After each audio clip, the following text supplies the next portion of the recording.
Come on.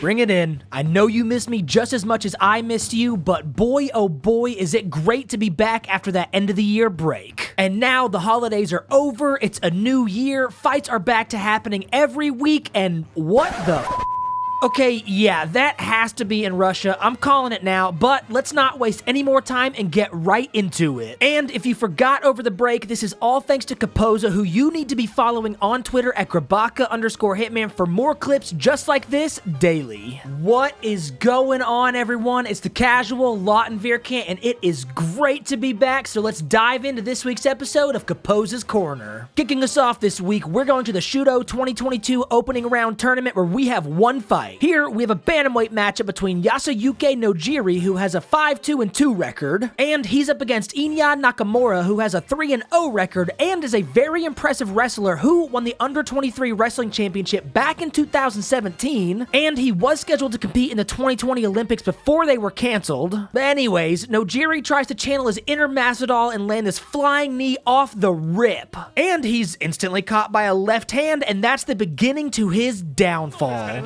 一発入っちゃいましたね、いきなり。ダメだ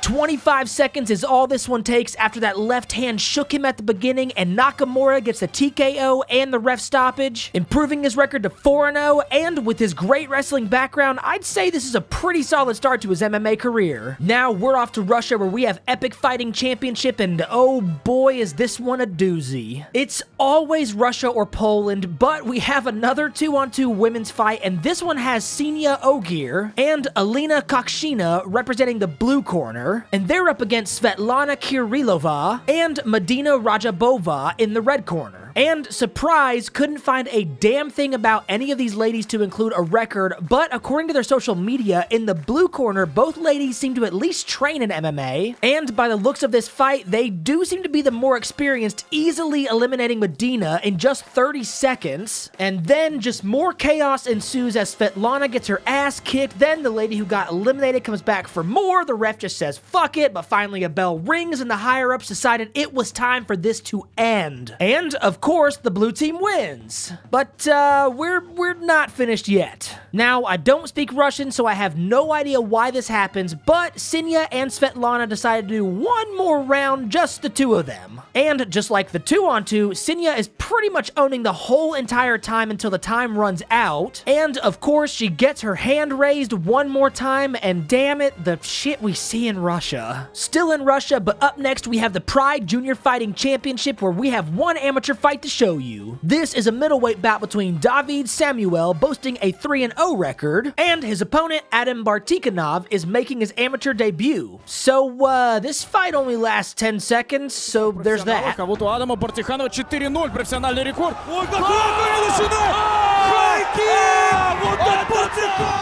Now, at first I thought, early stoppage maybe? But then I saw the wobbly legs of David as he stands up and tries to figure out where he is. But this is just a fantastic finish in just 10 seconds by Bartikanov as he scores this impressive highlight reel and also grabs his first amateur win. Moving on, we're gonna go visit our friends at Hardcore FC 19 where we have two fights. And the first is none other than Caposa's KO of the week. This is a lightweight main event that has Philip Kosriev sitting at an even 1-1 record, and his opponent, Shavkal Cherchayev, is only making his pro debut. This promotion has definitely made their name known here on this show, and it's because of all of their insane finishes, and this one stays true to that statement.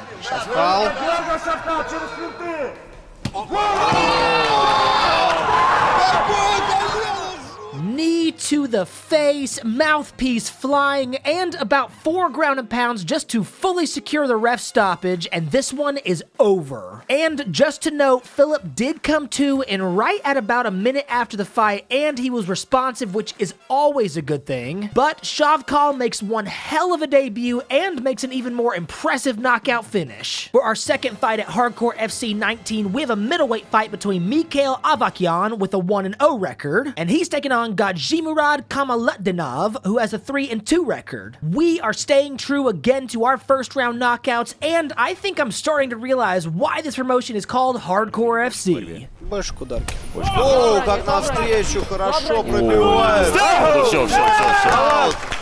Просто провалил. What a beautiful hook to the spin around to the knee, and then of course followed by some ground and pound, and this fight is over. Avakyan secures this great first round finish and improves his record to 2-0. Up next, we've got our good friends at KSW 66, where they were busy this week, and we have 2 fights to show you. For the first, we have a catchweight that ended up being at 161 pounds, and it's between Gracian Sajinski, who has an 8-4 record, and he's up against Francesco Morica, who has a 9-5-1 record. This fight was an all-out brawl and mostly one-sided, as Sajinski is just putting the heat on him all throughout the first, even wobbling him a few times, but somehow Morica survives and we move on to the second round, and Sajinski, well, he's had enough of this fight. Another flying mouthpiece and a left hook sent from hell, and Morica just collapses to the canvas as he cannot take any more of this fight. What a win by Sajinski as he gains another one, improving his record to 9-4 and putting on an absolute ass-kicking to look back on. For our second fight at KSW 66, we've got a lightweight matchup that sees Donovan Desmai with the blue gloves, and he's the one securing his opponent's back. Well, he's sitting at a 14-7 record, and he actually fought in Cage Warriors from 2019 to 2021, and was scheduled to fight the one and only Paddy Pimblett twice a few years back, both of which sadly got canceled. But he's taken on Lukas Rajewski in the red gloves and the slightly compromised position, and he has an 11-7 record. This is just a textbook submission, a reverse triangle, and an armbar? Together? Yep, let's add that to the list of things I haven't seen yet. But Desmai is just in control for basically this entire second round, and once he gets his opponent's back, that's really the beginning to the end of this one. And he gets the tap and gains this win, improving his record to 15-7. What better way to end our week than with our best pals at LFA 121, who were also very busy, so we have 3 fights to show you. For the first, we have a bantamweight bout between Michael the Mullet Sear, yes, that's his real nickname, I promise, and he's got a 3-0 record. And his opponent, Alden Correa, has a 5-0 record. So we've got a rare one that actually makes it to the third and final round, and it involves Sear showing off his ground game as he lands this insane twister, which he is cranking hard on, and Correa's arm is actually trapped under Sear's back for this entire sequence, which he actually survives as it lasts just at a minute,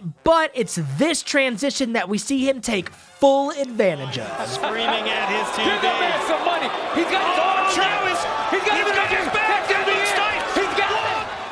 Once he realized the twister somehow wasn't gonna work, Michael sneaks in this rear naked choke and pulls it tight, almost instantly getting the tap from Correa. What a display of ground game and persistence as Michael gets this win late in the fight and keeps his record clean at 4-0. For our second fight, we have another bantamweight fight that has Keaton Gorton sitting at a 6-5 record, and his opponent Isaiah Gutierrez has a 6-1 record and actually had one fight in Bellator back in 2019, which he won. But he's now back at LFA, and if I had to guess, I would assume it's because we all know that's a direct feeder to get straight into the UFC. So we're gonna start here in the first round, right about here where Isaiah gets rocked and goes to the ground, but he survives and makes it to the second round. And in this battle for position on the cage, just over 1 minute in, Isaiah pulls this off. Spins around and now he's got the neck. Talk about a comeback, because yeah, that first round was not looking very promising for him, but he stuck with it and kept pushing and finally pulls off this slick transition, securing the neck, forcing the tap, and improving his record to 7-1. And for our last fight this week, which we are still at LFA 121, and here we have a featherweight matchup between John Pham, who has a 4-2 record, and he's up against Anvar Boynazarov, who only has a 2-0 record, but he used to be a glory kickboxer who was a title challenger that sadly never held the belt, but he's definitely not new to this game. And as we're only 20 seconds in, Boynazarov is about to show us some primetime kickboxing skills. Dangerous career. Do what you do best. Do what you got. Oh, beautiful knee! That knee landed! Oh, man. dear Lord, a completely unprotected knee to the chin, and then just an onslaught of punches, ultimately forcing the ref to step in, and this fight is over. With the official time being documented at 21 seconds, I would say Boy Nazarov is on a pretty solid path with his now 3-0 record in MMA. It felt good to be back, and hopefully you enjoyed this video, and if you did, go give Caposa some support by following him on Twitter at Grabaka_Hitman, and you can also show him some support by going to his Patreon at patreon.com/Caposa. And we want to say a huge thank you to all of these promotions for finally coming back after the break and giving us some much needed entertainment, and to the fighters, winners, and losers, and we will see you all on the next video. Peace!